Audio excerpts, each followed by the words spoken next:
ജീവിതം ഒരു ട്രെയിൻ യാത്ര പോലെയാണ് എന്നതാണ്. ട്രെയിനിൽ ആളുകൾ കയറുന്നതും ഇറങ്ങുന്നതും പോലെ നമ്മുടെ ജീവിതത്തിലും ആളുകൾ വരികയും പോവുകയും ചെയ്യും. ചിലർ കുറച്ച് സ്റ്റോപ്പുകൾ വരെ ഒപ്പമുണ്ടാകും, എന്നാൽ ചിലർ കിലോമീറ്ററുകളോളം ഒപ്പം സഞ്ചരിക്കും. എന്തൊരു സുഖമാണ്! ചിലർ വിട പറയാൻ പോലും ഇട തരാതെ ഇടയ്ക്കെപ്പോഴോ ഇറങ്ങിപ്പോകും. എന്തൊരു സങ്കടമാണ്!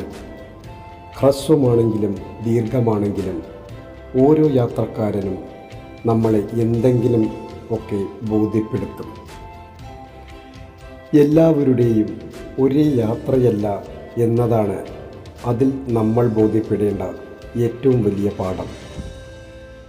ഓരോരുത്തർക്കൊപ്പവും എത്ര ദൂരം സഞ്ചരിക്കണമെന്നത് നമ്മൾ തിരയണം. ചിലരെ പാതി വഴിയിൽ അവരുടെ അടുത്ത ട്രെയിൻ പിടിക്കാൻ നമ്മൾ അനുവദിക്കേണ്ടി വരും. ഓരോ വ്യക്തിക്കും അവരുടേതായ ജീവിതപാത, ലക്ഷ്യങ്ങൾ, സമയങ്ങൾ എന്നിവ ഉണ്ടെന്ന് അംഗീകരിക്കുക. എല്ലാവരുടെയും യാത്ര നമ്മുടേതുമായി ഒത്തുപോകണമെന്നില്ല.